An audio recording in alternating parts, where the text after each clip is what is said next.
3, 2, 1.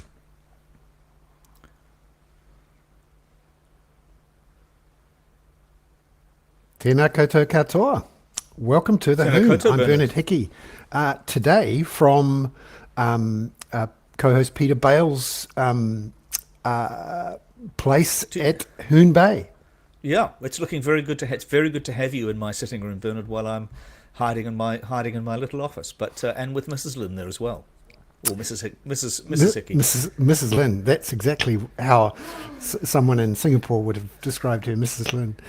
Yes, Yeah. exactly. No, How are you getting on? it's very good. I've just realised I'm I'm going to re- have to change the position of those books on the top shelf up there that I can see from the that, corner of your yeah, it corner looks of slightly your precarious, doesn't it? yeah, But yeah. It's just a very large I'm art book, that confident. one. Yeah. Yep. That's. I'm sure it's not going to fall on my head, so I'm pretty happy, and I'm loving, just absolutely loving the warmth and the daffodils and the flowers that are coming out. You can see why this is the time of the year that politicians choose for elections. You know, Yeah, the well, the birds feel are good factor. singing. If Yeah, only if yeah. only the harbour that you can see out the window wasn't filled with shit. I was That just is a saying I major blame problem. Desley, but that's possibly because Wayne Brown has just pushed her out with a gigantic stick to do all the publicity Yeah. about the Well, this is faulty a big. faulty Yeah. system. And the trouble I is, think this is a this would very have Wellington gotten a problem, and lot it's in more Auckland. attention if we hadn't been in an election campaign. A huge Absolutely. hole opened up in Parnell, and basically all of the toilets in Auckland emptied into the Oh harbour. God, I hope it's not all of them, Bernard. That's totally disgusting. Please don't go down that Yeah, route, as and it and were. it's awful. It's absolutely No, but it is. awful. It's getting to the point where I should be able to go down those stairs in front of you and go for a little swim in the afternoons or the mornings when it's high tide. And I'm a bit stuck at the moment with this whole. I looked up Safe Swim just before you came around, and it's still all the inner harbours, everything sort of to the west of Kohimaramara is black, and you can't go in there. Only the beaches of the North Shore are like It's yeah. incredibly frustrating that, one of these huge issues, how we haven't invested enough in infrastructure for 30 Yeah. years, is not really being addressed in this election campaign. There's been a lot of finger pointing and shouting and people saying, rates will go up much more if you're in charge than us. And, Yeah. and essentially, we've been growing our population 2% a year for 20 years. Our politicians have accidentally on purpose engineered it, but haven't invested in the infrastructure, in part because voters and ratepayers won't let them. And we're about to And elect what is effectively the National Party, literally with a small n, of the citizens and ratepayers, who've well, been a pain in the exactly, ass on this issue. exactly right. And The we've got people in Queenstown falling victim to, bad water. I think possibly if we unified all of the water authorities and gave Tangata Whenua a bit of authority over it, a bit of engagement in it, maybe that might help. But I think that might not happen.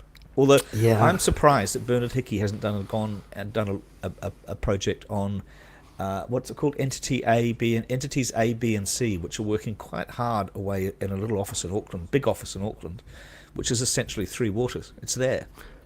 All Yeah, the no, old they're people keen. from Watercare have gone, and they're working and they're doing it. Yeah, no, they're hoping to basically get everything as embedded as possible before the new broom comes in and sweeps them away. And I think they will be swept away in some form or another, Yep. because it's the one thing that National Act and New Zealand First, who are definitely going to be in this government, the latest polls out today from Curia show that they're now up over 6% in the polls. And it's pretty much a given now that Winston is going to be back in government. And he is eyeing up, I think, the Deputy Prime Minister's job, and wouldn't surprise Yep. me to see him being made Foreign Minister again. Oh, That's well, certainly yeah, I think we just said this last week, but he wasn't actually a terrible foreign minister. But where's he getting this? Where's he getting the polling that tells him being a complete prick to everybody he meets, particularly journalists, is the way to go? I mean, I know people Well, don't let's- like journalists, but he's just being utterly obnoxious. Yeah. I mean, for those people who haven't seen it yet, the interview that he had with Jack Tame last weekend was a classic of the type, in which it was actually uncomfortably rude. I mean, it It was. wasn't It just. was also. I mean, if Jack could possibly be bothered, it was actually actionable as well, because it said he was in the pay of other people. It was just outright. Said he was corrupt. It was outrageous. and at another time there would have been much bigger kerfuffle about it. But I think what's happened is that it's become normalised now to Yes, accuse I agree. journalists of being corrupt and useless and dislocated elites. And it's nothing Yeah, could well, be definitely. Well, you further and I are from the truth. definitely part of the elite, Bernard, as we know. And let's not even talk about Catherine. She's definitely part of the namby-pamby bloody elite. I mean, the elite. Globalists. The Globalists. elite. I mean, Rupert Murdoch attacking people for the yeah. elite, for example, the other day. I mean, Jesus I know. Christ. Awful.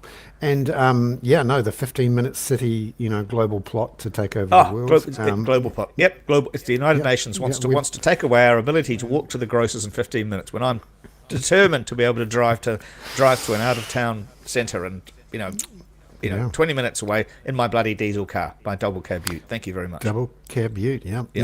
No, it's the election in which Ford Ranger Man has won. And not only Ford Ranger Man, but Ford Ranger Superannuitant has won. Bernard, I was thinking this as I was driving the other day when thinking about you being a bloody socialist complainer about this thing. Just how many people benefit from having double cab Utes. And I did see a particularly obnoxious one driving along Ponsonby Road today with gigantic wheels and no particular need to be in town. But if you think double cab, so it allows all those nice workers in their high-vis suits to all go to work in one double cab Ute instead of two. Otherwise there'd be two single cab Utes. So stop whittering. Off to the job in marketing. In Exactly. Newmarket, you got to negotiate that curb. And then there's the car park. You've got to be careful. You need 4-wheel drive. You need bumper bars. You need the scaled up rubber bumpers around the wheels. Yes. It's brutal in Newmarket. Okay, next time you come round, there might be one parked in my little car park spot. I hope it's electric. Just to really piss you off, actually. Now, Bernard, what else what are we going to do today? So we're going to have Catherine on the environment shortly. We're going to have Robert Patman, I very much hope, and then we're going to have Craig Rennie. Is that correct? That's right. Josie's off this week, but we've got Craig Rennie on. He's had a busy old week. He's the CTU economist who did the analysis showing there's just 3,000 households who'll get National's $250 a fortnight in tax but cuts. Are they the right 3,000 households? Like, is my household one of them? I'm not sure. Not unless you've got 2 kids in childcare right now, and you earn somewhere between $55,000 and $65,000 a year. And it's moving swiftly on. Yeah. so it's one of these. So it's probably Pocono Man. It'll be Pocono Man. Yes, or woman. I think Pocono family. Yeah, it's 3,000. But what, of course, is more relevant and important, I think, here is that the 3,000 households ignores the $2.2 billion that's going to landlords, and in particular there's about 300 or so landlords who own more than 500 properties. And it looks like several dozen. You mean they own 500 properties each, or you mean they collectively they own 500? Because that would be quite an impressive effort to run 500 properties. Yeah, no, each. there are several landlords with hundreds of properties each. Yeah, and they personally are going to benefit to the tune of several $1 million each in tax cuts from the national government. So they bloody should. They've invested in providing warm and dry homes for people, Bernard. They've sat on land. If I wanted to have this kind of lefty nonsense, I'd be doing a podcast with that chap Carl Church. Seems to be a nice chap, but he's rather on the left. Yeah, no, I went and voted today, though, Bernard. Speaking of. Oh, yes, so you voted. There's a lot of people who vote early these days, and although it's not quite as many as last time. As my father used to say, vote early and vote often. Yeah, but did you get your little card through in the mail that you handed over? I got my little card. I'm so impressed with the Orange Man. I'm so impressed with the ease of voting. In fact, I'm generally very impressed with the ease of government in New Zealand and the way the government has mollycoddled me through a week of COVID isolation. It was so impressive, the number of times that I got texts from the Ministry of Health saying, love, Ashley, is everything all right? Here's your rules. And my own medical clinic was just astounding. They rang me every 2 days to make sure that I was tickety-boo. And here I am, definitely tickety-boo. And we got some new research today showing that the efforts the government took appears to have saved 20,000 lives. Yeah, tell that to according the fucking freedom wankers. Sorry, Yeah, excuse well, me. Tell that to Brian Tamaki. Yeah, mind you, there's about 3 or 4 of these parties. Well, I call them the coven of cookers, who who are going to get 1% each, which will mean that vote is wasted. The problem is Excellent. not enough of them were spread between New Zealand First and the 3 or 4 of them whose names I can't remember. Yeah, If it had been like I was spread telling you the other widely day, enough so Bernard, they all got 2% each, that'd be much better. you're going to step right into the schism of Waiheke, which I think is a fantastic microcosm for the whole of New Zealand, because I understand, my sources tell me, that there is a gigantic schism on Waiheke between the, shall we call them hippies? Yes. And between the alternative people, between the anti-vax alternative people and the sensible anti-vax people, and it's a split right down the middle. And there's going to be trouble over there. Yeah, no, well, I should be... People are not being invited to people are being denied each other's marijuana collections. They're not buying the same gluten-free bread. There's trouble, and there's trouble at the movie theatre, but we'll come back to that one possibly. Yes, no, it's well, good on you for voting. There's a lot more voting to be done in the next week. One more I intend to do campaign, lots more. Yep. and one more debate where Chris Hipkins will be there this time after a week of COVID in a hotel room in Auckland. Came out this morning, jumped straight into a crowd of people. Had a sausage roll and buggered off. Yeah. When we get to New Zealand politics again, he is a really. I told you, I listened to that podcast of him with speaking to the rest of his politics. Yeah, that was interesting. He came wasn't across it? really well. We keep treating him like some sausage roll eating guy who was the hooker who didn't quite make it into the first 15. He's a very clever man, and we ask him stupid questions like, "Oh, are you pleased to see the media again?" As opposed to, what the hell's going on, Chris, baby? Yeah, no, he is an interesting character and very engaging and very thoughtful and authentic, and also very connected into how Parliament and government works. He was essentially... Well, of course, he's never done anything else. That's the other downside to him, in a sense. Yeah, but I don't think he's ever had a proper job, Bernard, like being a journalist or anything, or out being being a fencer or a shearer. Yeah, well, now he grew up as his father was a construction guy, house builder, and he does quite a bit of DIY. And one of the things I really like, well, that would be interesting. Now, his father one of probably the had a things double cab ute, actually. Yeah, well, moving on swiftly to another transport topic. Yeah. I was always impressed with Chris Hipkins that when he lived in Upper Hutt, as a cabinet minister, he would cycle from Upper Hutt all the way into Parliament most days on a road which most people would argue is probably the most dangerous for cyclists in the country. And Isn't there a bike track though now along the waterfront? No, right along that main. We're on the main road, motorway. Bloody hell! Yeah, no, it's awful. I've done it a couple of times myself, and you do take your life into your own hands. It's a tragedy that we're just spending 2% of our transport budget on active transport, so that's cycling, walking, scootering, that sort of thing. And a good paper out this week from the public health communication people at Otago University that calling for on getting active transport going. Yeah, well, bloody nanny state. Well, Sorry, and we're going to have a new government. Yeah. No. We're going to have a new government that comes in and clamps down on that. Stop spending on cycling. Absolutely. Sends money Compulsory back to smoking for all 14-year-olds. Yeah. Yeah. But the rest of the world is not doing this. You will have heard in Wales they have a Future Generations Commission, and just last year they announced that they would never be building another motorway. And France, Which is just as week well, because nobody needs or wants to go to Wales anyway. So that's a bit tough. But we've certainly, and in France this week, we've learned that they have also stopped planning to build more motorways. They've got a very good train system. And but can we all train system here? It's filled with bed bugs.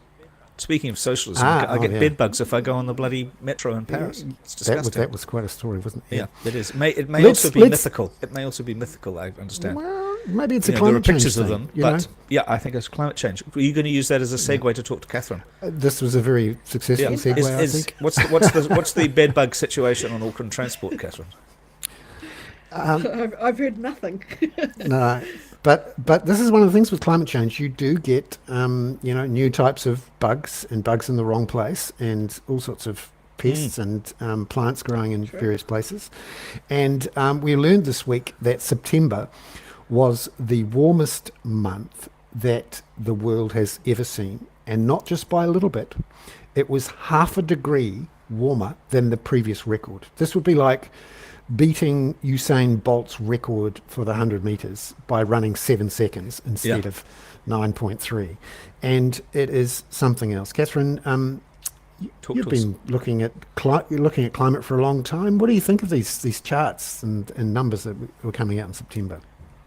Yeah, there was the climate scientist Zeki Housefather. He put out a tweet that said it was absolutely gobsmackingly bananas. So there's the official description.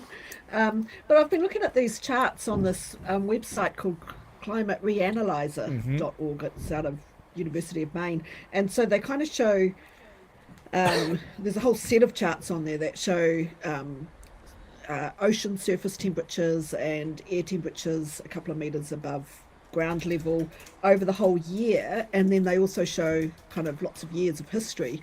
And you can see it's just amazing to look at these charts, and you can see that that this year, I mean, it didn't start and end with September. Obviously, it's been way above the norm, the standard trend lines, and above the, what do they call it, 2 standard deviations from the mean of the last 30 years, most of the year.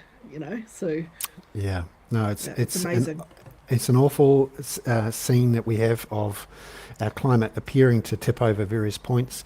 And this week, Catherine, you listened into a news conference called, an emergency news conference called by some Antarctic climate scientists. Could you tell us about that? Yeah, I think a lot of people probably would have seen this because they covered it on the news as well on Channel 1 and 3. So, but we put a story up on it, and this was a group of New Zealand scientists who work on research projects to do with Antarctic ice, and there had been an emergency summit, scientific summit, because of the amount of ice loss over this past few months. Or the what do they call it? The Antarctic minimum had been, or maximum had been much lower than normal. And so far out of the boundaries of what normally happens that they were all sort of looking a bit, a little bit panicky, I'd say. Yeah, I mean, six standard deviations away seven from standard deviations. Yeah. Something awful has gone on, and this for me is one of the tragedies of this election campaign, that both of the main parties have gone out of their way to produce policies either before the election or new policies during the election, which essentially refuse to address it, reduce the scale of the money that's being spent to deal with it, that are essentially saying, everything's fine, when it's clearly not. And then you get your potential Minister of Foreign Affairs starting to deny some of the basic science on it. I mean, one of the things Catherine Bernard was, the elision of the super right, of the hard right, between trans issues, ULEZ, climate change, push to zero, net zero, is such an interesting set of problems, because it all makes denialism and populism, they sort of just aggregate around these really quite critical questions. And sticking your head in the sand is there's going to be a lot more sand, but sticking your head in the sand is going to be a much easier response to tricky problems. I think the amount of conflict and the difficulty that we have solving big problems going into the future is starting to look like some really tricky territory.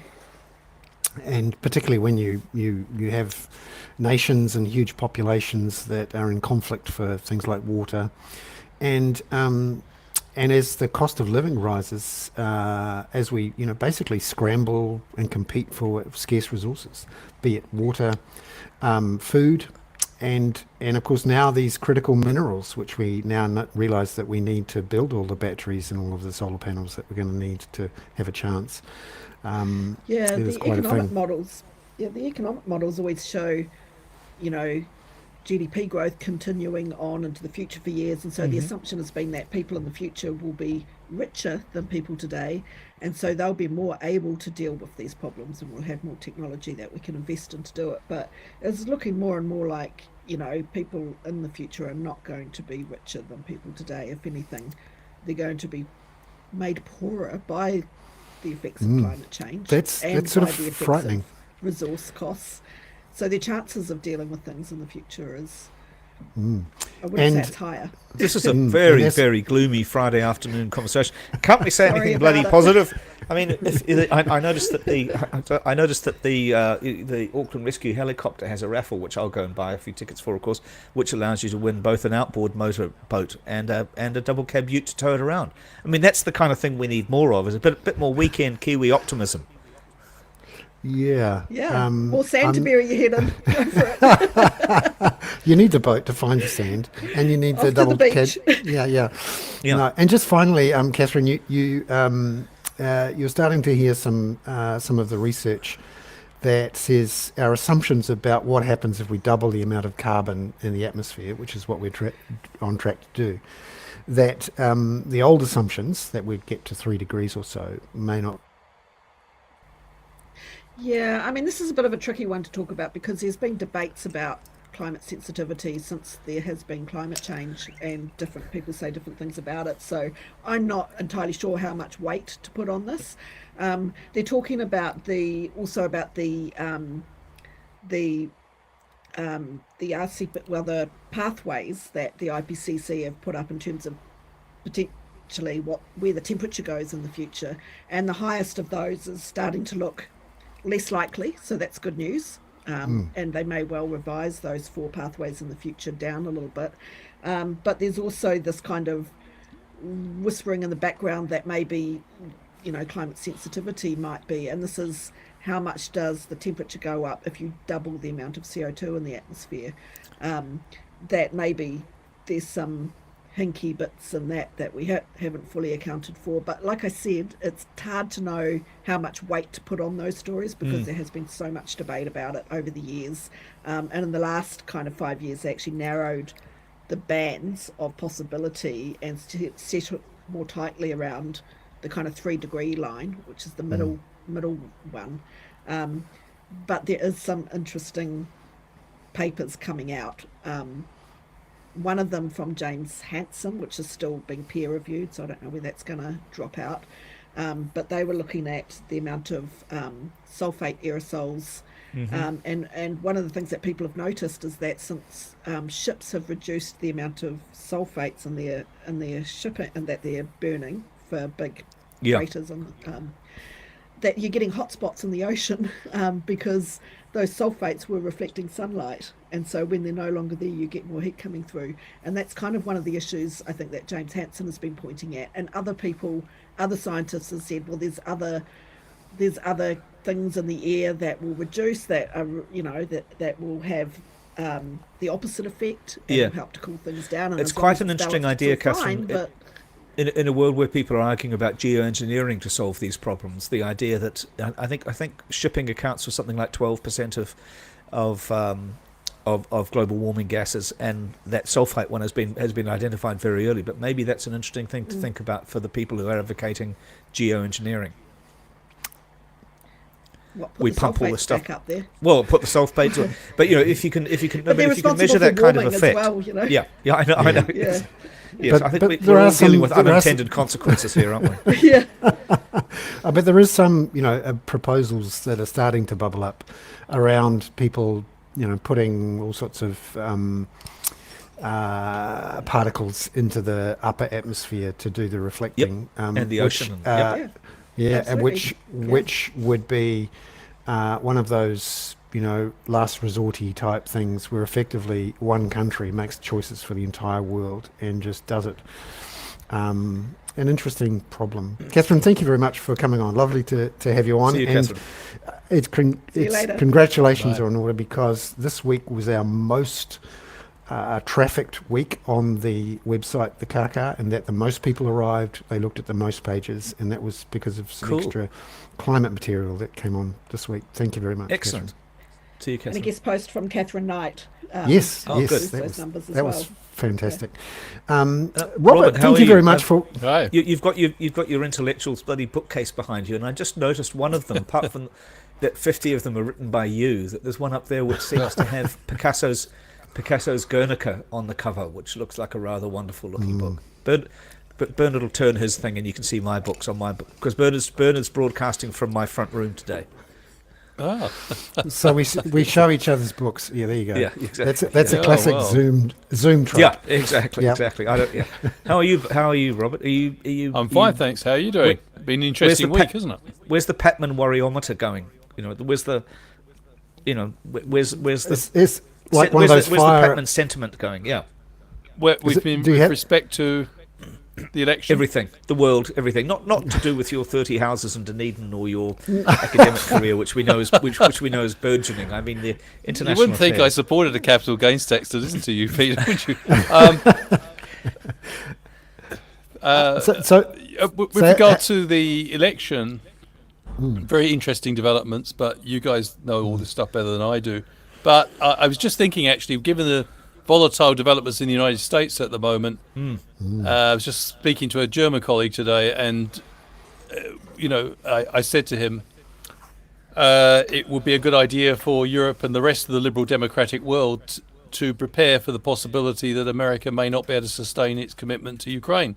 And they better stop relying on that factor. And in a sense, you could argue that what's happening in the United States is a sort of logical spin-off from the dreadful scenes we saw with the attempted storming of Capitol Hill on the 6th of January. This is a downstream development.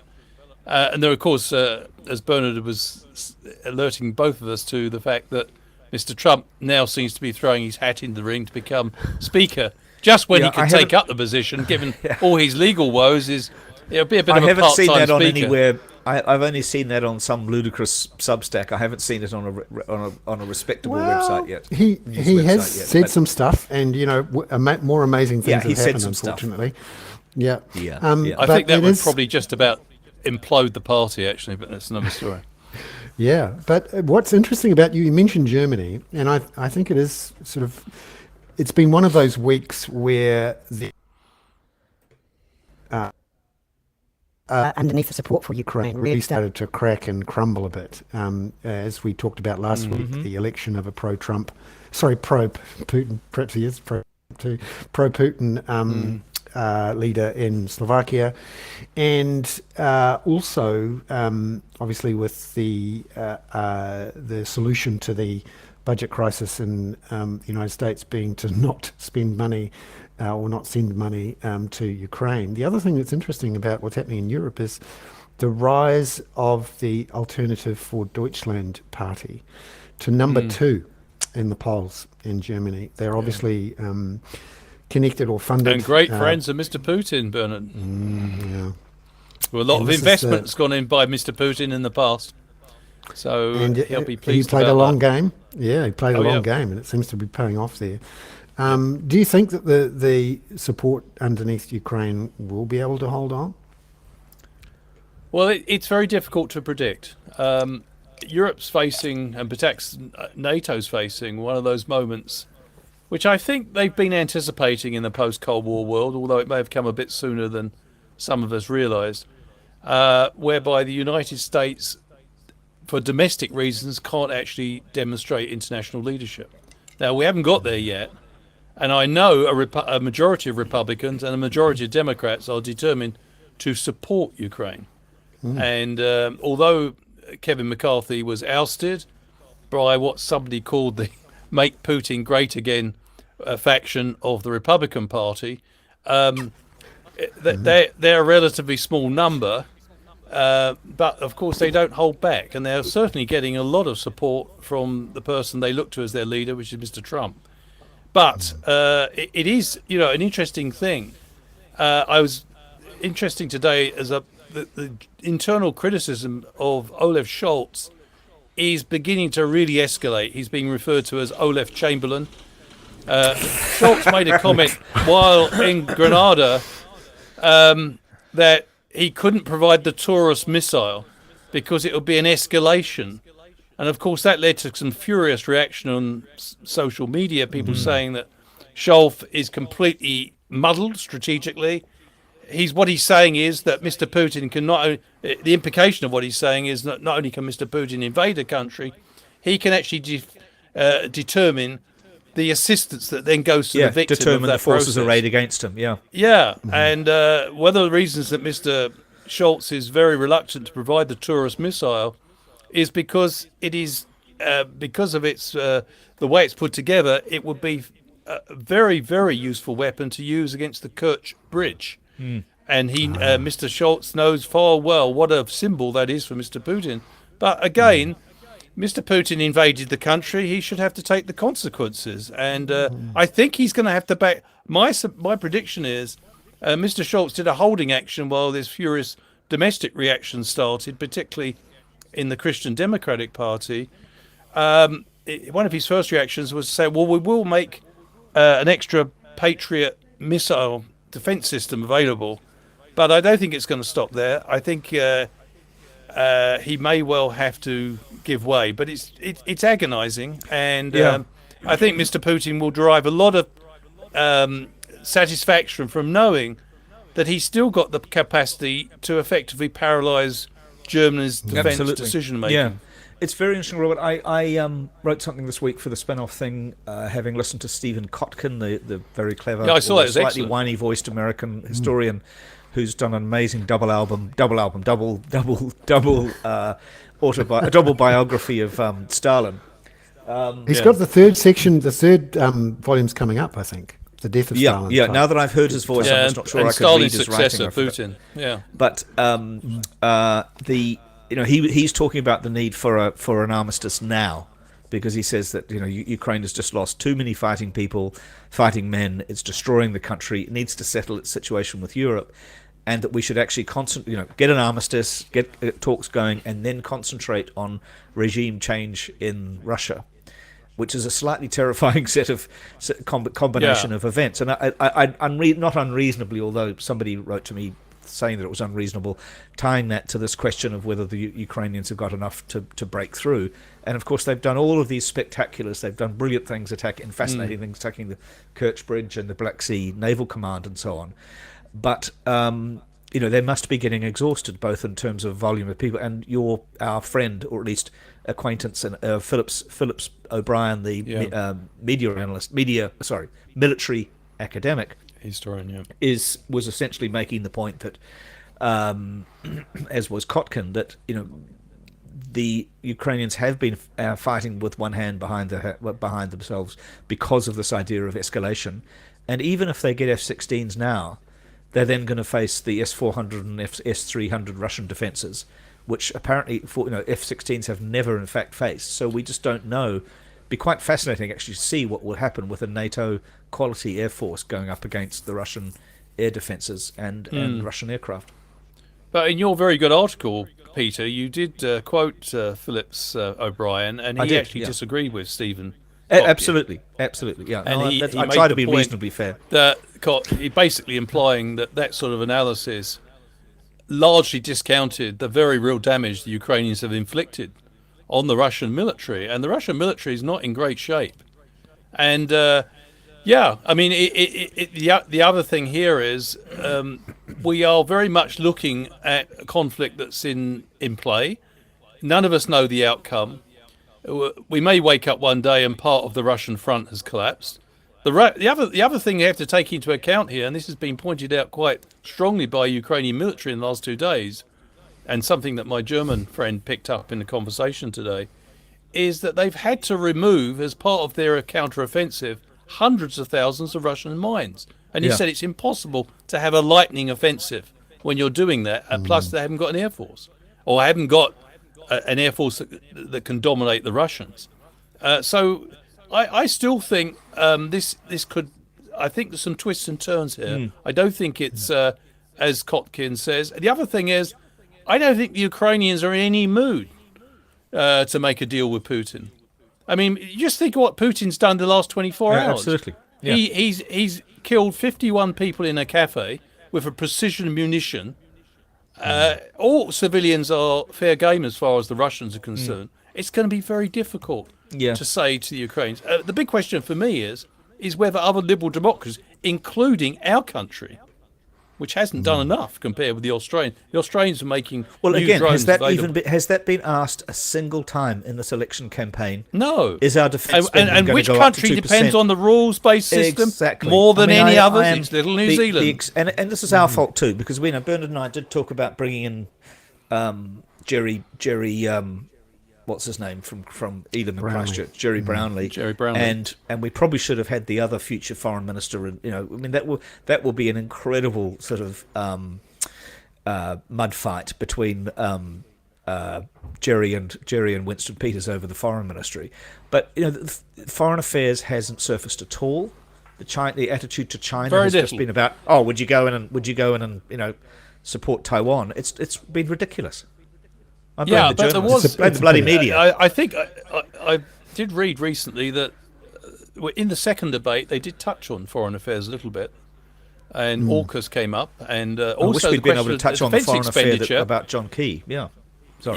Defence expenditure, and what I was taken aback by was that Christopher Luxon said eventually he wants New Zealand to get up to 2% of GDP for defence expenditure, which I was surprised to hear because there's great scepticism, and Labour, by the way, are playing the defence card, sort of anyway, not really playing it, but airing it, because they made this announcement that they're going to review the 1990 Defence Act as part of that process to reassess the international security environment, which they see as completely different.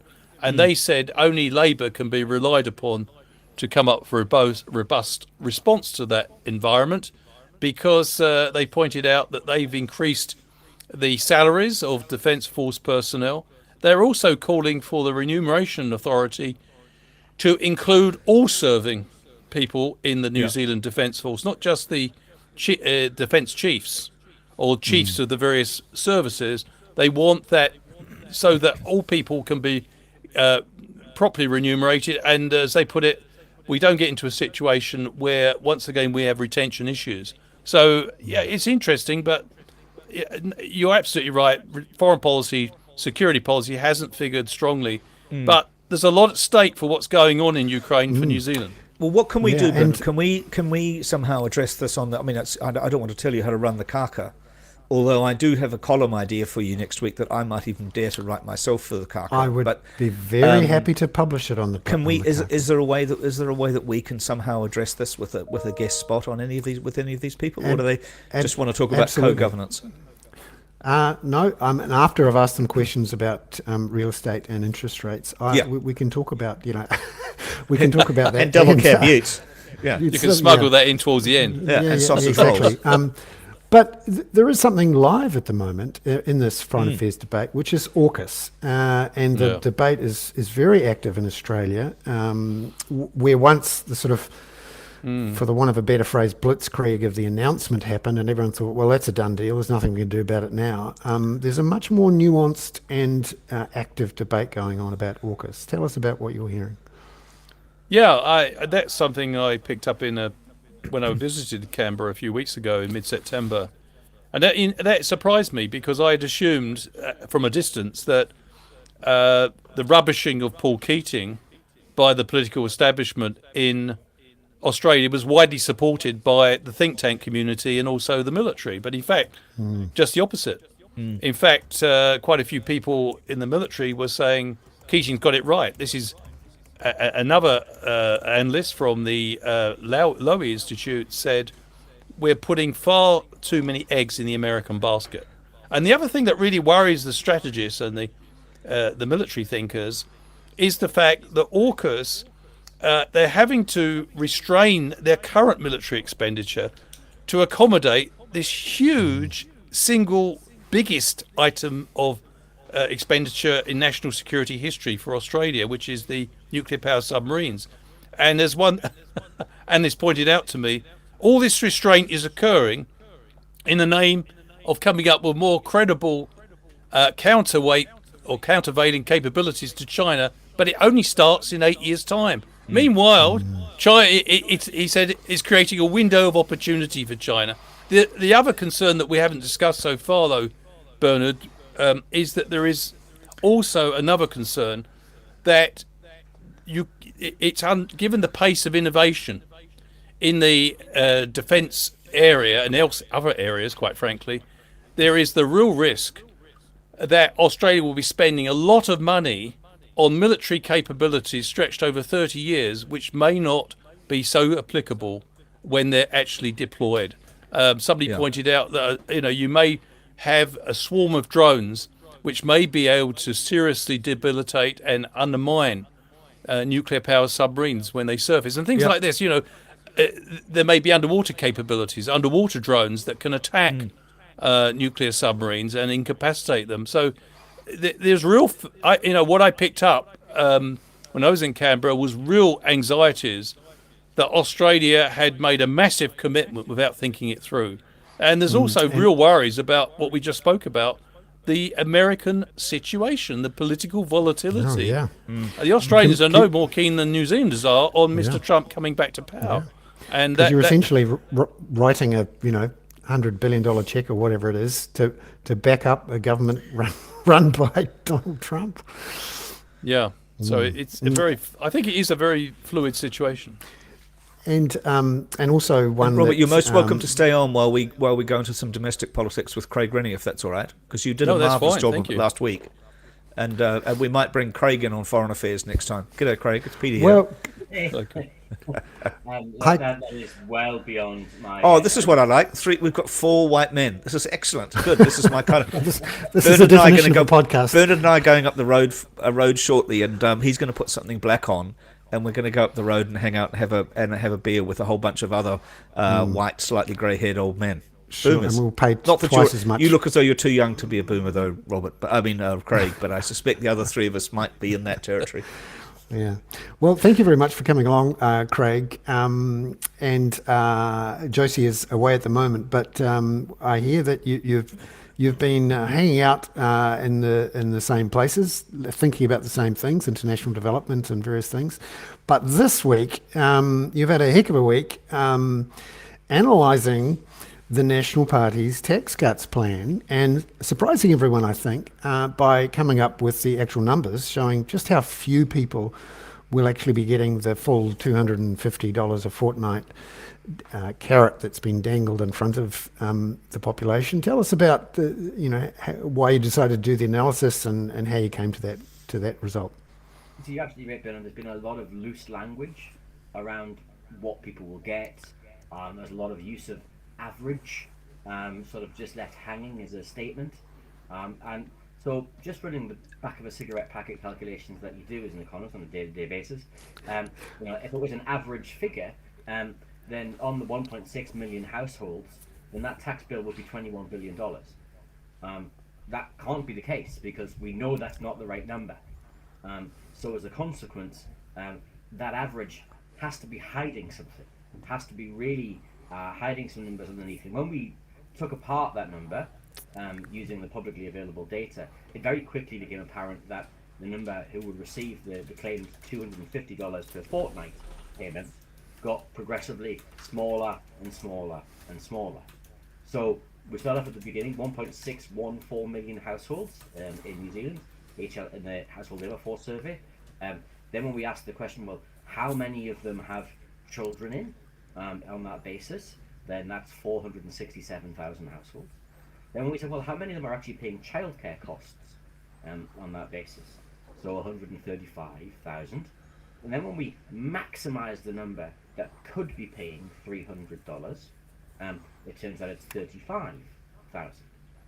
So then we say, okay, how many of those households are in the right income group in order to be maximising their tax cut?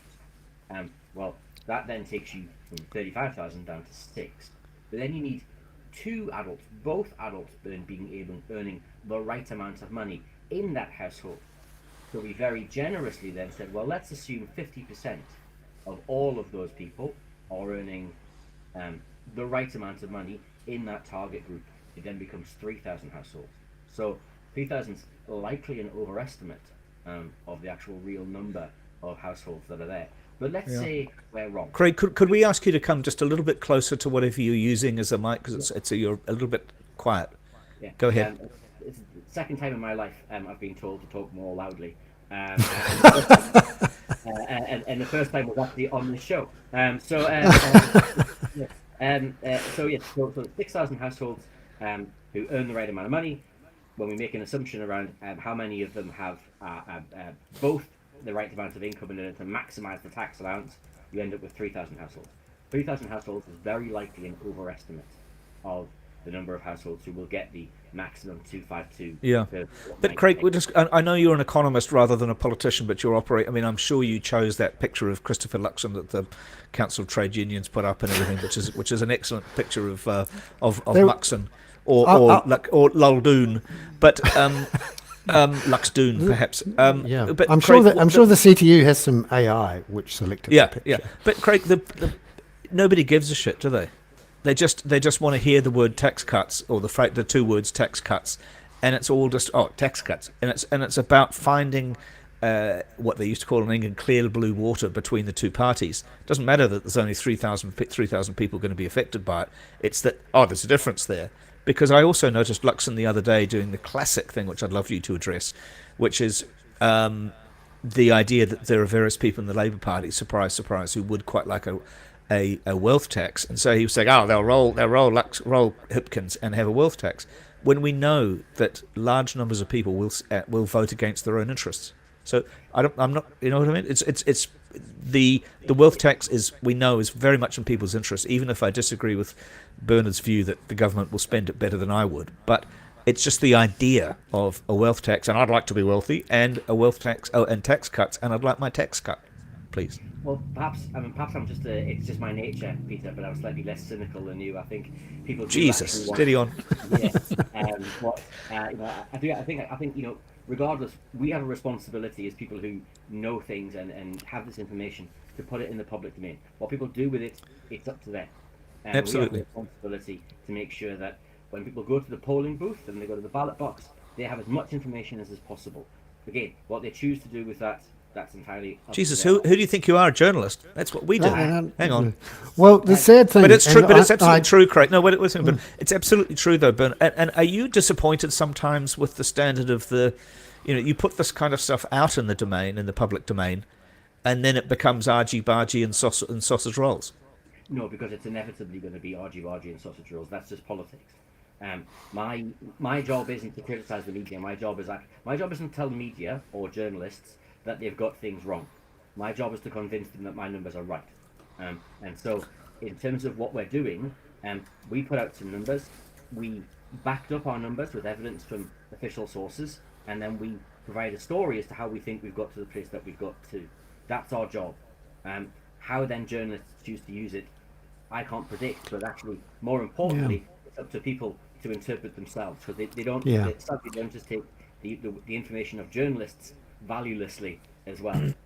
That's a very Craig. Would you come on more often? When you do, let's get you a decent microphone, because that's a very moderate. No, but it's a very moderate and thoughtful way to think about the relationship between people like you who are doing serious analysis and the journalists who are, because I don't think it should be just argy-bargy and sausage rolls, but there is, and I just took the liberty of looking up the phrase argy-bargy to wonder where it came from, because I was thinking it had to come from Argentina or be about Argentinians, but in fact it's an extension of argle-bargle, which came up, I think, in 1887, judging by Wikipedia. But I also noticed that there's an Indian restaurant in Christchurch called Aji Baji, which I rather like the idea of. But it's a very interesting intersection that you guys, you, even the bank economists, the various analysts who are putting serious information out into there, the Bernard Hickeys of this world, who actually do a bit of number crunching, and how do we get information more effectively to the public in this, or does it? What are the barriers? Well, I think first of all, these things are complex, and these stories are always complex. So how do you tell them in as clean and as straightforward a fashion where you don't frighten people with numbers? And also, you've got to be honest. Where you have degrees of uncertainty, you've got to be honest about those degrees of uncertainty. You've got to be able to say, do you know what? We sort of know this. We don't really know this. So when someone says to you, a tax cut is going to help energize the economy, it might. It might not. That's as much a political statement as it is a valued, evidence-based economic statement. So you just got to be honest. In our job, in my role, I'm very lucky in my job. I've got the best job in the world in my position. Is I get to tell people what is from the trade union's perspective, its view of the universe, and here's the evidence to support its view of the universe. We're very lucky, Craig, that you've got the time and the background to do it as a former Treasury official and also an advisor to Grant Robertson. It's really it means that you know where the bodies are buried and how to look through the data and how to download the spreadsheets. He probably was one of the bodies that got buried when he proposed the wealth tax. Funny. I'm not allowed to talk about that, Peter. But So it is great that you're able to do that. And one of the reasons is that we don't actually have a flourishing community of think tanks, other than perhaps one which is pretty well funded on the right wing, you could say, which is the New Zealand Initiative. But the various attempts to set up left-wing think tanks have sort of stalled. And one of the beauties of having a vibrant community of think tanks, which is separate from universities, separate from government, separate from industry bodies, separate from political parties, is that they are in a position to, with authority, frankly, call bullshit on stuff, but also, come up with new ideas outside the political realm, which might feel dangerous to start with, but which might crank open the Overton window. Do you think a really excellent podcast could sort of morph its way to being a think tank? A podcast that wasn't afraid to tackle the big issues. We don't have enough middle-aged white men. We don't have enough middle-aged white men really to make that happen. We need at least 2 or 3 more in this panel. But it is a particular problem in New Zealand, and it's one of the reasons why I think we've got such an arid political landscape where often we just come back to the same old fights and the same old things get said, and we don't actually sort of move on. And I wonder actually what we need to do now here, Craig, is bring in Patrick Smelly, who's the other. I mean, I think of Bernard and me as the voices of reason in New Zealand. In fact, our new political party is going to be called Voices of Reason. No, because we talk too much to be the silent majority. Well, I think the key challenge that Bernard outlined is that essentially, in not having those centres of power, those centres of new ideas, then you create blockages to getting new ideas accepted. You create blockages to having existing concepts explored but better. Bernard and over the past few years, because we've had this conversation many times, we've discussed the Treasury consensus on the economy in terms of having low debt, in terms of having spending at around 30% of GDP, having the big 4 reforms of 1991 still haunting the country in terms of the Reserve Bank Act, in terms of the Public Finance Act, in terms of the Employment Relations Act, and how without a vibrant community really channeling and having conversations around those things, went forward. Now that said, on the other side, it means you're less likely to end up with a Liz Truss government. So it has its pros and cons. Right. Because they sort of basically took one particular think tank, holus bolus, and basically ran the government for a bit. Yeah. Well, I think the Taxpayers Alliance is the people we should be listening to. Well, we could have the Golden Mile should be funding 60 miles an hour with parking on both sides and fuck the pedestrians. Yeah. And Craig, let me mention something to you that I that escalated. I was reading. Yeah, well, pedestrians, it's bloody free enterprise. If the pedestrians have any good God sense, they're not going to get run over, then it's a perfect libertarian view. I was really struck. I thought I had read enough reviews of it and enough excerpts from it. A friend of mine, Michael Wolff's book, The Fall, which has just come out about Fox News and the end of the Murdoch empire as he forecasts it. And there's an interview with Roger Ailes about the creation of Fox, which I'll just read you a tiny segment, and Robert will burst a gasket listening to this. He's getting prepared to have to avoid his side splitting. And Roger Ailes said, the people who Fox is for live in 1965, before the Voting Rights Act. Ooh. And so what they're talking, Yikes. and I think this is something very true in New Zealand, not necessarily 1965, but this idea. And so 1965 is before the Voting Rights Act, which gave African Americans the vote and equalised the vote. And there is this idea, I feel, in this campaign, whether it's economics, Craig, or race relations, that there's a kind of golden era when we were all Kiwis and had a Holden Belmont or a Kingswood. Probably Bernard had a Ford Fairmont, I imagine, in his family. We were a Kingswood family, but that's by the by. And we were a Morris 1800 family. But this idea that there was some period when everything was fine, and we, i.e., 4 white men, were all in control. Jack Marshall, Muldoon, Keith Holyoke. We built the Harbour Bridge, for Christ's sake. Yeah, and I think one of the things we're discovering is that involving a Trump style where we make America great again, and the great exactly in the again part. Yeah, exactly. Taking back the country. Yeah, Fox News, DB News in the UK, other outlets. They're not speaking to, I would say, those born pre-1965. They're speaking to the dispossessed. They're speaking to those who have lost political homes, who have lost a sense of economic purpose and a sense of economic progress, and who are scratching around looking for someone to blame. Exactly. So it then becomes a really easy place to start demagoguery. It becomes a really easy place to start to find easy pariahs to hold out. And so the challenge, and part of my work in doing this work on tax and elsewhere, is saying there aren't easy answers and there aren't easy solutions. And anyone who tells you... well, you're doing, not that I believe in them, but you're doing God's work there. And I think we should work out deeper collaborations between, not necessarily between the trade union movement as such, but between, highly skilled economists such as yourselves. Because I was thinking of one of your predecessors, who is, I think, was, until he got fired from most of his government jobs in Sky City, one of the highest paid New Zealand executives. It used to be the chief economist at the Federation of Labour when I was a boy. Oh, is that Rob Campbell? I forgot that he was the chief economist at the Federation of Labour. You could be the chairman of Sky City soon, Craig. There we go.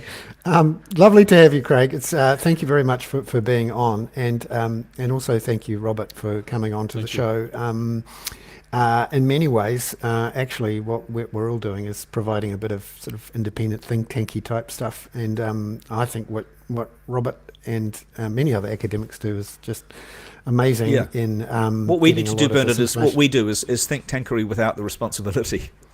But also, so apart from getting onto the skateboarding dog and the story, you guys will also love. There's a story in the New Yorker which about the two behavioural scientists who've been found to have completely made up all their own data, and one of them is very close to being a Nobel Prize winning behavioural scientist. It's not Kahneman, but it's one of Kahneman's acolytes, and they've completely made up their data about people's propensity to make up data.